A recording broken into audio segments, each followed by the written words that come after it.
Olá, concurseiros! Está chegando o tão aguardado concurso do INSS, que vai ser no próximo domingo, 15 de maio de 2016. Eu fiz esse vídeo para mostrar a vocês duas questões que caíram na última semana, no dia 8 de maio, na prova de assistente de gestão de políticas públicas da Prefeitura de São Paulo. Uma prova que também foi organizada pelo Sebrasp e que pode ser uma base para as questões que vão cair no concurso do INSS no próximo domingo. São apenas duas questões que o conteúdo programático de raciocínio lógico era muito próximo ao edital do INSS, uma questão sobre conjuntos e uma questão sobre proposições. Inclusive a questão de conjuntos, já fiquei sabendo que o gabarito da Sebrasp está diferente do gabarito que eu encontrei aqui, mas vamos lá, vamos manter o gabarito e eu acredito que caiba recurso nessa questão. Vamos primeiro à questão da proposição. As proposições seguintes constituem as premissas de um argumento. Bianca não é professora. Se Paulo é técnico de contabilidade, então Bianca é professora. Se Ana não trabalha na área de informática, então Paulo é técnico de contabilidade. E Carlos é especialista em recursos humanos, ou Ana não trabalha na área de informática, ou Bianca é professora. Assinale a opção correspondente à conclusão que torna esse argumento um argumento válido. Vamos começar a analisar as premissas. A primeira é Bianca não é professora. É uma proposição simples que faz uma afirmação. Bianca não é professora. Tomamos essa afirmação como verdadeira. Na segunda premissa, se Paulo é técnico de contabilidade, então Bianca é professora, temos uma estrutura sem então, onde a primeira parte é condição suficiente para que a segunda ocorra, para que haja uma consequência necessária. A única possibilidade dessa estrutura ser falsa é se a primeira parte ocorrer e a segunda parte, a consequência, for falsa. Se a primeira parte for falsa, não importa a segunda, a estrutura como um todo será verdadeira, e se as duas forem verdadeiras, a estrutura também será verdadeira. Já sabemos que Bianca não é professora, em virtude da primeira premissa. Então já sabemos que a segunda parte é falsa. Ora, se a segunda parte é falsa, para que essa estrutura sem então seja verdadeira, a primeira parte tem que ser falsa também. Se a primeira parte for verdadeira, a estrutura fica sendo uma mentira. Então temos que Paulo não é técnico em contabilidade. Com essas duas primeiras premissas já sabemos que Bianca não é professora e que Paulo não é técnico em contabilidade. A terceira premissa, se Ana não trabalha na área de informática, então Paulo é técnico em contabilidade, é a mesma estrutura, sem então, e vamos trabalhar da mesma forma, condição suficiente, consequência necessária. Se sabemos que Paulo não é técnico de contabilidade, a consequência é falsa. Se a consequência é falsa, a condição também tem que ser falsa, senão a estrutura seria uma mentira. Com isso, conseguimos mais uma proposição. Ana trabalha na área de informática. Vamos à quarta e última premissa.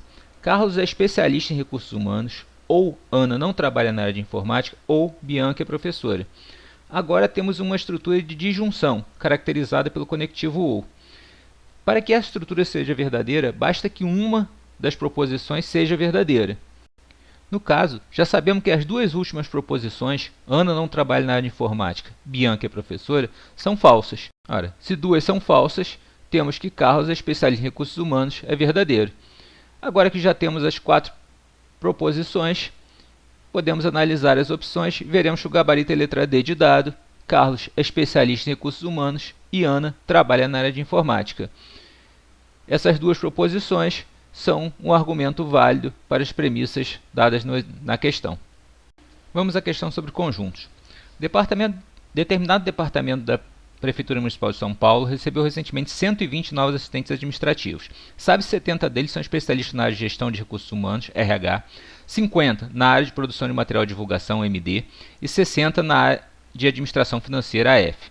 Observou-se também que nenhum deles é especialista em mais de duas dessas três atividades.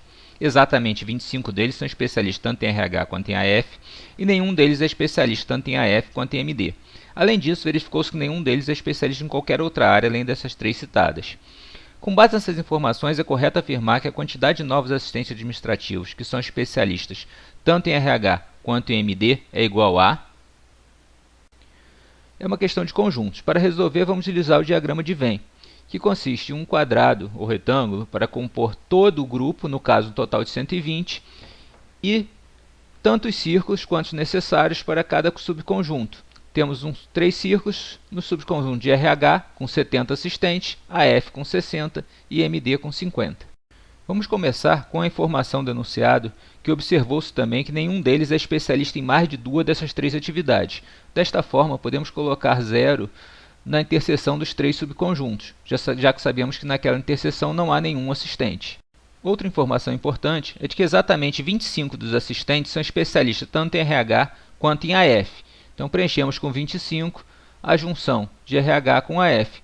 Podemos colocar o 25 na junção dos dois conjuntos, porque sabemos que a junção dos três é 0. Caso não fosse 0, teríamos que subtrair aqui para saber quanto que seria essa parte que une apenas os conjuntos RH e AF. Outra informação do enunciado é de que nenhum deles é especialista tanto em AF quanto em MD. Então podemos preencher com 0 a junção entre os conjuntos AF e MD.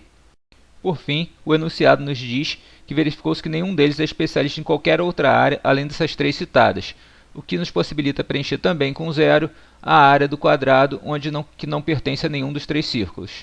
Não tendo mais nenhuma informação relevante no enunciado, preenchemos os três espaços restantes com as incógnitas x, y e z.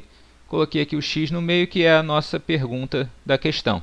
Temos que calcular o valor de x, que seria a junção dos conjuntos RH e MD.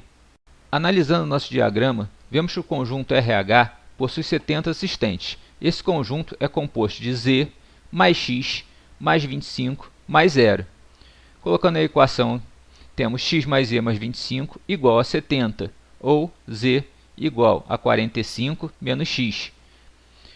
Fazendo a mesma para o conjunto MD, temos que x mais y mais 0 é igual a 50, ou y é igual a 50 menos x.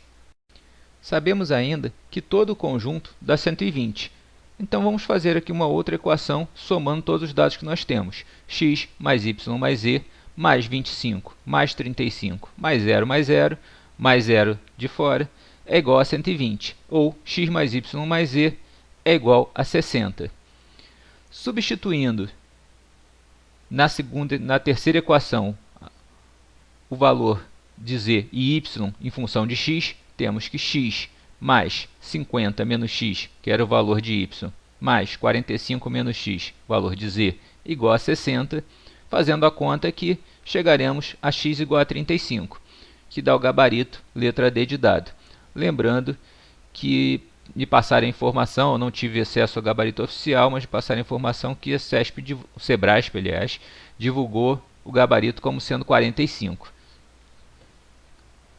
É isso aí, pessoal. Boa sorte no concurso do INSS no domingo. Boa prova para todos vocês. Um abraço.